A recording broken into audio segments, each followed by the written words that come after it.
السلام علیکم میرے بھائی، اگر دین پر عمل کرنا ہے تو دین پر اڑنا پڑے گا۔ اگر دین پر چلنا ہے تو دین پر اڑنا پڑے گا۔ ہوتا یہ ہے کہ بعض دفعہ انسان اپنے رشتہ داروں کو خوش کرنے کے لیے سنت طریقے کو چھوڑ دیتا ہے، اللہ کے حکم کو توڑ دیتا ہے۔ تو یاد رکھو کہ ساری انسانیت کے دل اللہ کی مٹھی میں ہیں، اللہ کے قبضے میں ہیں۔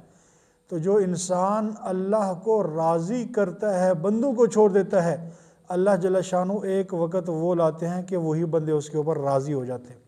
اور اگر بندوں کو راضی کرتا ہے، اللہ کو ناراض کر دیتا ہے، تو لوگوں کے دل جو ہیں وہ اللہ کی مٹھی میں ہیں۔ اللہ ایک وقت وہ لاتا ہے کہ لوگ اس کے اوپر دوبارہ ناراض ہو جاتے ہیں۔